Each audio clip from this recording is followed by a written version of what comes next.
குறைந்த விலை, நிறைந்த தரம், தங்கள் தேவைகள் அனைத்தும் ஒரே இடத்தில். ஜெயச்சந்திரன். எல்லோருக்கும் அருள் செய்யக்கூடிய ஒரு மாபெரும் அவதாரம் ராமாயணம். அதனால்தான் மிச்சம் எந்த ஒரு நூலுக்குமே அயனம்னு பேரு கிடையாது. ராம அயனம், இனிமையான வழி. நீங்க கேட்டீங்களே, அது ஏன் அயோத்தியில தானா, இங்கெல்லாம் ராமர் கோவில் இல்லையா, இங்கெல்லாம் அவ்வளவு முக்கியத்துவம் கொடுக்க கூடாதுன்னு கொடுக்கலாம் சார். ஆனா அயோத்தி தான், இதுதான். இதுக்கு தான் உங்களுக்கு நான் இந்த ரூபா நோட்டு அச்சடிக்கிற உதாரணம் சொன்னேன். தெரியறதா?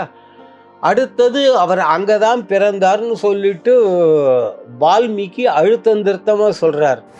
விதிப்படி அந்த இடத்துல ரகாரம் சமஸ்கிருத இலக்கண விதிப்படி ரேங்கிற எழுத்து 2வது, மேங்கிற எழுத்து 5வது. மா 5, பரா 2, 2 பெருக்கல் 5, 2 into 5 10, 10 10. அப்ப 10 into 10 into 10 பெருக்குங்க. 100 100 10 1000. இப்ப தெரியுதா? விஷ்ணு சஹஸ்ரநாமத்துல கடைசியில ஈஸ்வர உவாச ஸ்ரீராம ராம ராமேதி ரமே ராமே மனோரமே சகஸ்ர நாம தது துல்யம். அங்க வருது. 3 தடவை சொன்னா 1000 தடவை சொன்னதுக்கு சமானமா சிவவாக்கியர் சொல்லி வச்சார் இந்த தகவலை. வாவ் தமிழா நேயர்களுக்கு வணக்கம். ஆன்மீக எழுத்தாளரும் பேச்சாளருமான திரு PN பரசுராமன் அவர்களை இப்போது நாம் சந்திக்கிறோம். வணக்கம் சார். வணக்கம் சார். இங்க குலதெய்வ வழிபாடு தான் தமிழ்நாட்டில் இருந்துச்சு. ஆனா இப்ப புதுசா, அதாவது இங்க சுடலை மாட்டு சாமி அந்த மாதிரி குலதெய்வங்கள் இருந்துச்சு. இப்ப புதுசா வட இந்தியால சாமிகளை இறக்குமதி பண்றாங்க. அதுதான் ராமர் அந்த இதெல்லாம் அப்படின்னு ஒரு சிலர் விமர்சிக்கிறாங்க. அதை பத்தி உங்க கருத்து என்ன சார்? தயவு செய்து வடக்கு தெற்கு பேதம் பார்க்காதீர்கள். காரணம், வடக்க அவங்க அடிக்கிற ரூபா நோட்டை தான் இங்க நாம வச்சுக்கிட்டு இருக்கோம். தெரியுதா? இங்க விளையக்கூடியதான் அங்க போறது. உலகம் இன்னைக்கு விஞ்ஞான மயமா இருக்கிறதுனால உலகமே கையில இருக்கு. அவ்வளவு சுருங்கி போச்சுங்கும் பொழுது நாம ஏன் சார் சுருக்கிக்கணும்? கொஞ்ச நாள் முன்னாடி சொன்னேன் இல்லையா, அங்க அவங்களுக்கு இல்ல, அது தமிழ்நாட்டுல இங்க வந்திருக்கு அப்படின்னு. சுடலை மாடன் சாமி, கருப்பன், ஐயனார், மாரியம்மன், இந்த மாதிரிலாம் குலதெய்வங்கள் நிறைய உண்டு. மறுபடியும் சொல்றேன் நேயர்களே, குலதெய்வத்தை விட்டுட்டு நாம எந்த தெய்வத்தை பிடிச்சுக்கிட்டு இருந்தாலும் பிரயோஜனம் இல்லை. அதை அழுத்தம் திருத்தமா வச்சுக்கோங்க. தெரியுதா? குலதெய்வம் வழிபாடுதான் முக்கியம். அது குலதெய்வம் எப்படிங்க வந்துச்சு அப்படின்னா, நம்ம இஷ்டத்துக்கு வச்சுக்கிறது இல்லை. மனிதன் தெய்வீக நிலை அடையலாம், இல்லை, he can attain that stage அப்படின்னு ஆங்கிலத்துல சொல்லிக்கணும். தெய்வமாக மாறலாம். அப்படி நமது முன்னோர்கள்ல தெய்வமாக மாறியவர்கள் குலதெய்வம். அடுத்தது, நம்ம முன்னோர்கள் காலத்துல அவர்கள் அந்த தெய்வத்தை நேருக்கு நேராக பார்த்துருப்பாங்க. இப்படி முன்னோர்கள்ல என்ன பண்ணாங்க, அவங்க முன்னோர் இதுல அங்க இப்படி சுவாமியை நேருக்கு நேராக தரிசனம் பண்ணி அந்த சாமி கிட்டேந்து அவங்க சத்திய பிரமாணம் வாங்கியிருக்காங்க. என்னை வருஷத்துக்கு ஒரு தடவை பூஜை பண்ணிட்டு போக சொல்லு. போடா, அவன் பரம்பரையை நான் காப்பாத்துறேன் அப்படின்னு சுவாமி. அதனால முடிஞ்சால் பக்கத்துல இருந்தா வாரம், கொஞ்சம் தூரமா இருந்தா மாசம், இன்னும் கொஞ்சம் தூரமா 6 மாசத்துக்கு ஒரு தடவை, இல்ல ரொம்ப தூரம் இருக்கு சார், ஆண்டுக்கு ஒரு முறையாவது சென்று குலதெய்வத்தை வழிபட்டு விட்டு வாருங்கள். சில பேருக்கு ராமரே குலதெய்வமா இருக்கார். அயோத்தி ராமர் கோவிலுக்கு அங்க போக முடியாதவங்க அந்த திறப்பு விழா அன்னைக்கு, அந்த கும்பாபிஷேகம் அன்னைக்கு இங்க என்ன மாதிரி விரதங்களை மேற்கொள்ளலாம், என்ன பூஜை பண்ணலாம்? இங்க தயவு செய்து ஒன்னும் கஷ்டமே பட வேண்டாம். அந்த கும்பாபிஷேக நேரத்துல நம்ம இங்க உட்காந்துக்கிட்டு அப்படி ராம ராம ஜெய ராஜா ராம், ராம ராம ஜெய சீதாராம், ராம ராம ஜெய ராஜா ராம், ராம ராம ஜெய சீதாராம், ராம ராம ஜெய அப்படின்னு சொல்லிக்கிட்டே இருங்கய்யா. சத்தியமா நல்லா இருப்போம். நான் நல்லா இருக்கேன், அப்புறம் என்ன குறை?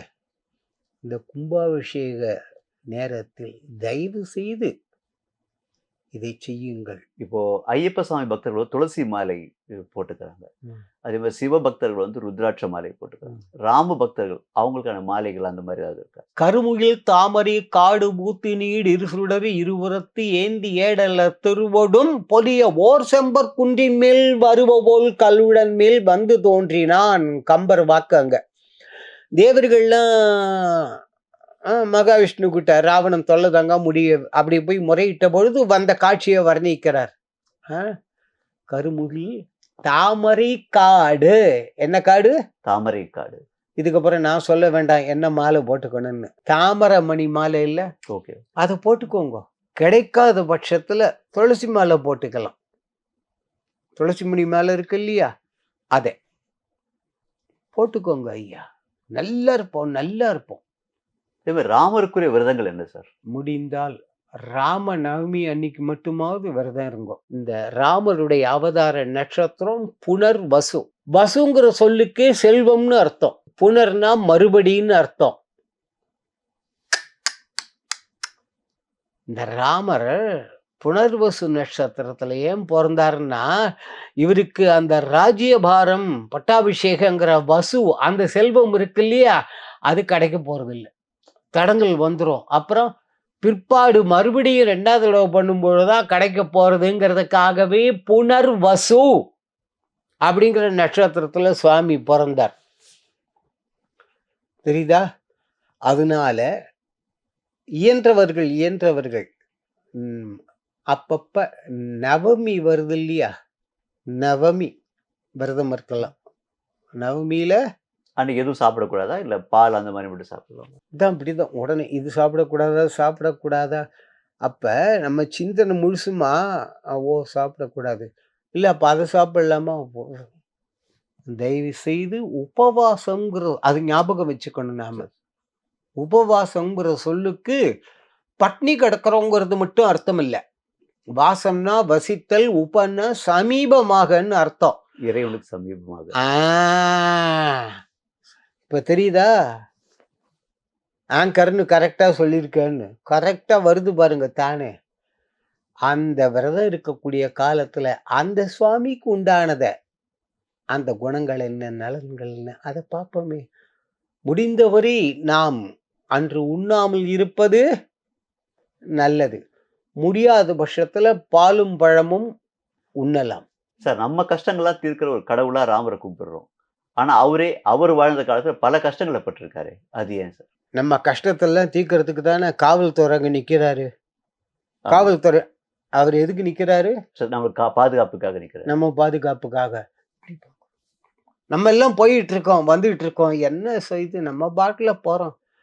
ஆனா அவர் ஏன்னு கேட்க நாதி கிடையாதுங்க. தண்ணி கொடுக்க கூட அல்ல. அது ஏன் கேட்போமா? சந்தேகம் இல்லையே. அத மனசுல வச்சுக்கோங்க. உதாரணத்துக்கு சொன்னேன் நானு. அப்படி பெரும் பொறுப்பில் இருப்பவர்கள் எதையும் பொருட்படுத்த மாட்டார்கள். அவ்வளவு கஷ்டம் அவர் ஏன் பட்டார்? எந்த ஒரு கஷ்டமும் அவர் தனக்குன்னு படலையே சார். தனக்கென்று அவர் கஷ்டப்பட்டதாக ஆரம்பத்திலிருந்தே. இது அருணகிரிநாதர் அவருடைய திருப்புகழ்னா எல்லாருக்கும் தெரியும் இல்லையா? திருப்புகழ் எந்த சாமியை சொல்லும்? முருகர். மறுபடியும் நினைவில் வைத்துக் கொள்ளுங்கள், அருணகிரிநாதர் ராமனை பாடின அளவுக்கு வேற யாரும் பாடல. இவர் ஐயாவே கேட்டார், இந்த தம்பியே கேட்டுச்சு இல்லையா, அவருக்கு முருகன் தானே அப்படின்னு. முதல் பாட்டு திருப்புகழ் எல்லாருக்கும் தெரிஞ்ச பாட்டு தான். ஒரு 4 வரி பாடவா? இது என் நண்பர் டிஎம்எஸ் பாடினது. சிங்கிங்க. முத்தை தருபத்தி திருநகை அத்திக்கிரி சக்தி ஜரவண முத்தி குருவித்து குருபர என போதும் முக்கட்பரமற்கு ஜுருதியின் முற்பட்டது கற்பித்திருவரு 30 முவர்க்க தமிழரும் அடி பேண 10 தலை தத்த கனைதுடு ஒற்றை கிரி மத்தை பொருதொரு பட்டப்பகல் 8 திகிரியில் இரவாக 10 தத்தை கடவிய பச்சை புயல் மெட்டியதாக பொருள் பட்சத்தோடு ரட்சை தருவதும் ஒரு நாளே. பாதி படத்தை முடிச்சிருக்கேன். என்னய்யா அது முதல் பாட்டு இதுலயே 10 தலை தத்த கணைதொடு 10 தலை யாருக்கு? ராவணன். ராமாயணம் சொல்லியாச்சு. ஒற்றை கிரி மத்தை பொறுதொரு பார்க்கடல் கிடஞ்ச பொழுது அடியிலிருந்து கூர்ம அவதாரம் எடுத்து தாங்கினார். கூர்ம அவதாரத்தையும் சொல்லியாச்சு. பட்ட பகல் வட்ட திகிரியில் இரவாக அபிமன்யு வகுத்திற்காக நாளை சாயந்தரம் சூரியன் அப்படியே மறையறதுக்குள்ள இந்த ஜெயத்ரதன் தலையை கிள்ளி தலையில போட்டுருவேன், இல்லாட்டி நான் செத்து போயிடுவேன் நெருப்புலன்னு சத்தியம் பண்ணின அர்ஜுனன். அந்த அர்ஜுனனுக்காக பட்ட பகல் வட்ட திகிரியில் இரவாக செய்தது கிருஷ்ண பரமாத்மா. முதல் திருப்புகழ் சொல்லியிருக்கேன், சந்தேகம் இல்லையே? இல்ல. முதல் திருப்புகழ் இவ்வளவு அவதாரம் எங்க சார் போக, இப்படி எல்லாம் பண்ணிவிட்டு அப்படிப்பட்டவருடைய மருமகனே என்று சொல்லி அழகா கொண்டு வருவார். சிவபெருமான் கடவுள், சரிங்க. அவருக்கு ஒரு மனைவி. யோ யோ யோ எப்பா கொஞ்சம் இருப்பா, அவசரப்படாத. அவங்களுக்கு 2 பிள்ளைங்க. அப்படி வா வழிக்கு. அந்த மூத்த பிள்ளை பேரு பிள்ளையாரு, 2வது பிள்ளை பேரு முருகன்னு பேரு. அப்புறமா இந்த 2 பிள்ளைங்களுக்கும் தாய் மாமன் ஒருத்தர் உண்டு, மகாவிஷ்ணுன்னு பேரு. அடி ஆத்தாடி. அப்புறம் அந்த தாய் மாமனுக்கு ஒரு மனைவி மகாலட்சுமின்னு பேரு. என்னையா கலாச்சாரம், என்ன ஞான பூமி இது? தெய்வங்களை குடும்பங்களாக ஆக்கி கோவில் இருக்க வைத்து நம் குடும்பங்களையும் கோவிலுக்கு வரவழைத்து தெய்வீக நிலைக்கு உயர்த்தக்கூடிய ஒரே கலாச்சாரம் நம்முடையது மட்டுமே. சந்தேகமே படாதீங்க, தெரியுதா? வாங்க அங்க போலாம். ராமச்சந்திரமூர்த்தி அவ்வளவு கஷ்டப்பட்டார் நீங்களே, அதுக்கு தான் அந்த காவல்துறைக்காரங்க அவ்வளவு கஷ்டப்படுறாங்க, தெரியுதா? ஊட்டிக்கு நாம எல்லாரும் என்னென்ன நிம்மதியாக ஜாலியாக என்ஜாய் பண்ணுறோம் சார். ஆனால் அங்கே வேலை பார்க்குற காவல்துறையை கேட்டிங்கன்னா ட்ரான்ஸ்ஃபர் பண்ணி தொலைக்க மாட்டேன்றாங்க. சந்தேகம் இல்லையே? அதுபோல ராமருடைய விசேஷமே இதோ பிறந்தார், நேரம் இந்த வந்துட்டார். நம்பாதவர்களுக்கு வால்மீகி ராமாயணப்படி, கம்பராவது கொஞ்சம் தள்ளி தான் கொண்டு போகிறார். இந்த அமைப்பு இருக்கு பாருங்க, நடுங்கணும். கம்பராமாயணம் வால்மீகி ராமாயண அமைப்பெல்லாம் பட்டதிரி எங்க நாராயணியத்தில் கேரளத்தில் அங்கே சொன்ன கதை தான். ராமர் அவதாரம் பண்ணிட்டார். இது அத்தியாயம் ஆரம்பிக்குது, அவதாரம் பண்ணிட்டார். அத்தியாயம் முடியணும் இல்லையா?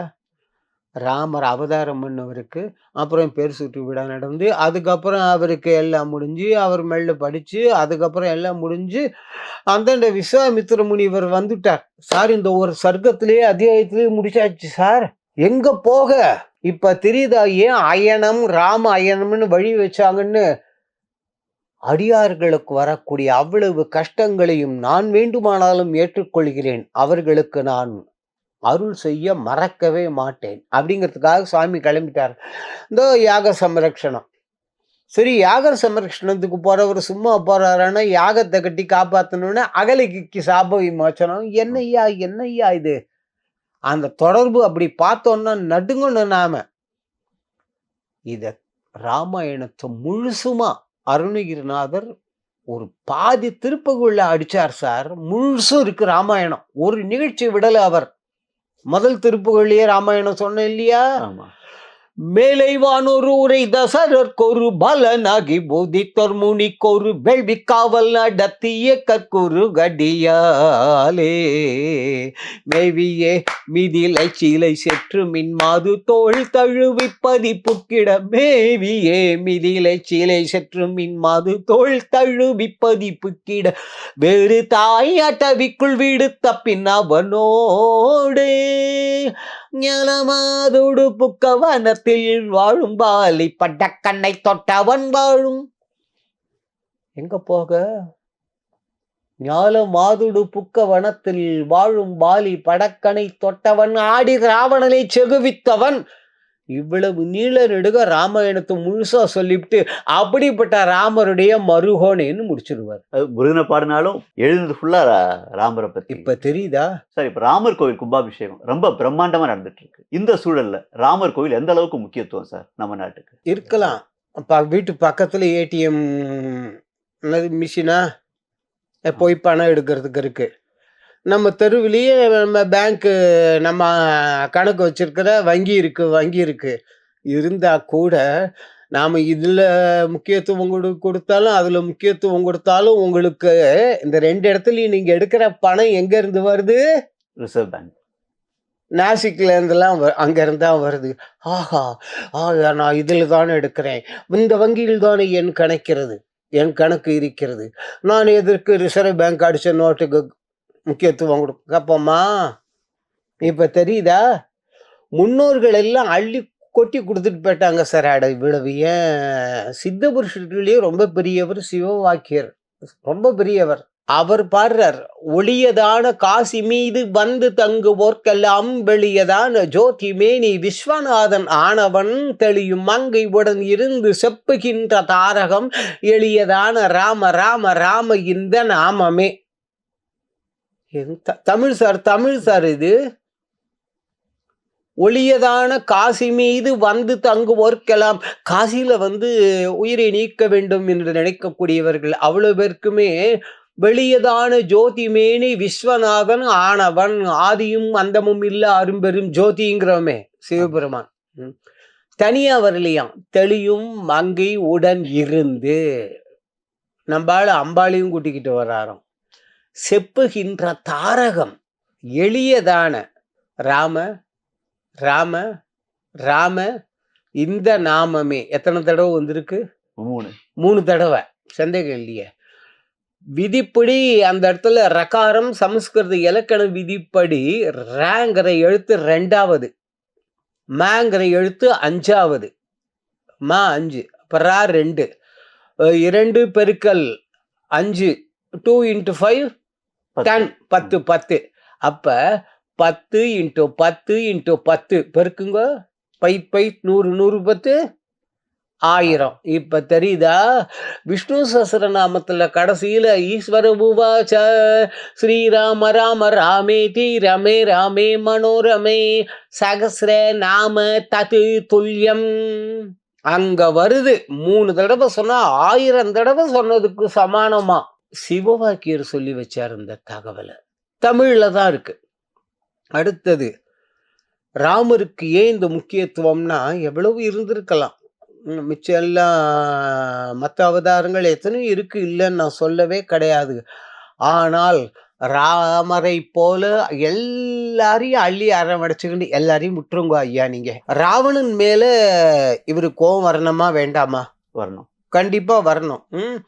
முதல் நாள் போர்க்களத்துல வாரணம் பொருத மார்பும் வரையணி எடுத்த தோளும் தாரணி மௌலி பத்தும் சங்கரன் கொடுத்த வாளும் நாரத முனிவர்க்கு ஏற்ப நயம்பட உரைத்த நாவும் வீரமும் களத்தை போட்டு வெறுங்கையோடு அரண்மனை புக்கான். கம்பர் வாக்கு எழுத்து மாறாம சொல்லியிருக்க. அப்படி ராவணன் எல்லாத்தையும் போட்டு போறவன் அப்படி தோத்து நிக்கிறான்.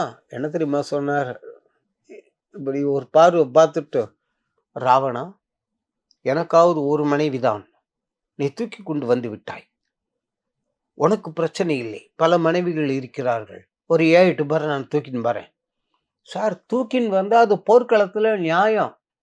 ஆமா, ஒன்றும் பண்ண முடியாது. நீ பண்ணாங்க அவ்வளவுதான் அப்படின்னு. ஆனால் போர்க்களத்துல தோத்து போய் நிற்கிறான். ஆளையா உனக்கு அமைந்தன மாறுதம் வரைந்த போலையாயினை கண்டனை இன்று போய் நாளை வா. அதான் இது என்ன மாதிரி சொற்பொழிவாளர்களும் பிரசங்கிகளும் பண்ண மாபெரும் தவறு. மகாத்மா காந்தி மொழியில சொல்றதுன்னா ஹிமாலயன் பிளண்டர். இன்று போய் நாளை வான்னு கிடையாது சார், கிடையாது. தேடாதீங்க.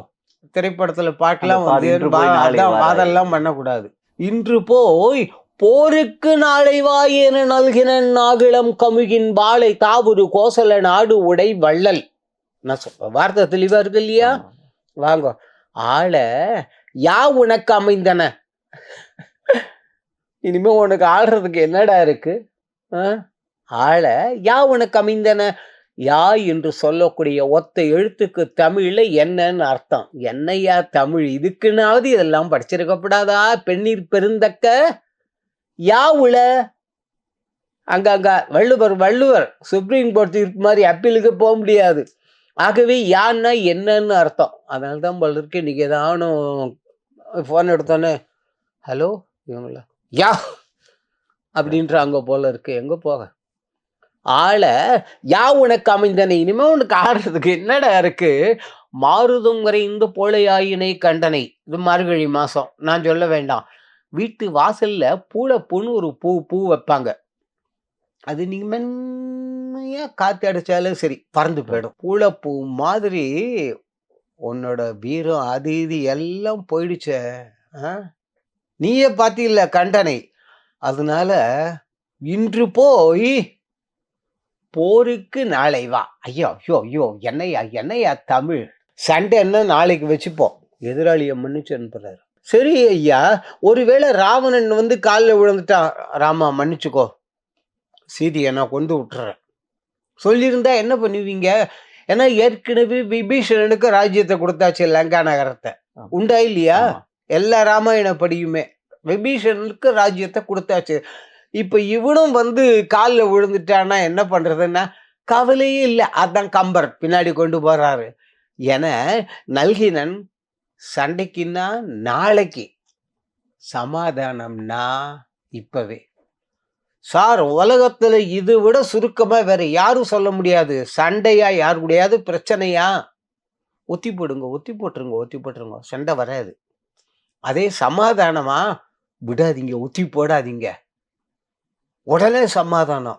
சார் நான் தப்பு பண்ணிட்டேன், விட்டு சரி மன்னிச்சுக்கோங்க, முடிஞ்சு போச்சு சார். அன்னைக்கு ராத்திரி அவன் வீட்டுல நமக்கு விருந்து, 500 ரூபா மிச்சம். சரி, ராஜ்யத்தை இப்ப இவனுக்கு ராவணன் காலில் விழுந்த ராஜ்யத்துக்கு என்ன பண்றதுன்னா, என்ன நல்கினன்னா அப்படி கொடுத்தாருன்னு அர்த்தம். இப்படி யாருன்னாக்க, நாகிளம் கமுகின் வாழை தாவு ஒரு கோசல நாடு உடை வள்ளல். பா, ராமர்னு சொல்லல அங்க. என்னதோ முடிஞ்சு போச்சு, 14 வருஷம் போயிடுவாங்க. இனிமே அயோத்தி யாருது? ராமர்து தான். இல்ல, கம்பர் அங்க அடிச்சு சொல்றாரு. அதனால அந்த அயோத்தியவே உனக்கு கொடுத்துரு வேண்டாம் நானு. வாழை தாவூர் கோசல நாடு உடை வள்ளல். ஏன்னா ராமன் ஆண்டதை விட பரதன் ஆண்டதை விட இந்த 14 வருஷம் பாதுகாப்பு அபிஷேகம் நடந்து பரதன் பண்ணான்னு சொல்றோம் இல்லையா? அப்ப அவ்வளவு செழுமையா இருந்துதான். அப்படிப்பட்ட ராஜ்யத்தையே ராவணனுக்கு கொடுப்பதற்காக அவர் தயாராக இருக்கிறார். ஆனா ராவணன் இல்லையே சார்.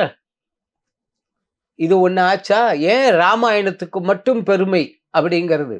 குகன் அவர் ரொம்ப படகோட்டி. இது ஏழை ஏழுதலின் கீழ்மகன் என்னாது இறங்கி, ஐயோ நான் ஒரு ஏழை படகோட்டுற பையன், ஆனா அவன் அதை கூட கவனிக்காம அந்த ராமன் என்னை கட்டி பிடிச்சுக்கிட்டானே அப்படின்னு குகன் கதறான். ராமரை பொறுத்தவரையில் சக்கரவர்த்தியும் ஒன்றுதான், அவர் வீட்டுல வேலை பார்க்கிற சாதாரண ஆளு கூட தான். எல்லாரையும் கட்டித்த, எல்லாரையும் அரவணைத்து கொண்டு போகக்கூடிய ஒரு மாபெரும் அவதாரம், எல்லோருக்கும் அருள் செய்யக்கூடிய ஒரு மாபெரும் அவதாரம் ராமாயணம். அதனால்தான் மிச்சம் எந்த ஒரு நூலுக்குமே அயனம்னு பேரு கிடையாது. ராம அயனம், இனிமையான வழி. நீங்க கேட்டீங்களே, அது ஏன் அயோத்தியில தானா, இங்கெல்லாம் ராமர் கோவில் இல்லையா, இங்கெல்லாம் அவ்வளவு முக்கியத்துவம் கொடுக்க கூடாதுன்னு? கொடுக்கலாம் சார். ஆனா அயோத்தி தான், இதுதான். இதுக்கு தான் உங்களுக்கு நான் இந்த ரூபா நோட்டு அச்சடிக்கிற உதாரணம் சொன்னேன், தெரியறதா? அடுத்தது அவர் அங்கதான் பிறந்தார்னு சொல்லிட்டு வால்மீகி அழுத்தம் திருத்தமா சொல்றார். இவ்வளவு நேரம் ராமரை பத்தியும் ராமர் கோவிலை பத்தியும் பல விஷயங்களை எங்களுக்காக விளக்கி கூறினவங்களுக்கு மிக்க நன்றி சார். வணக்கம்.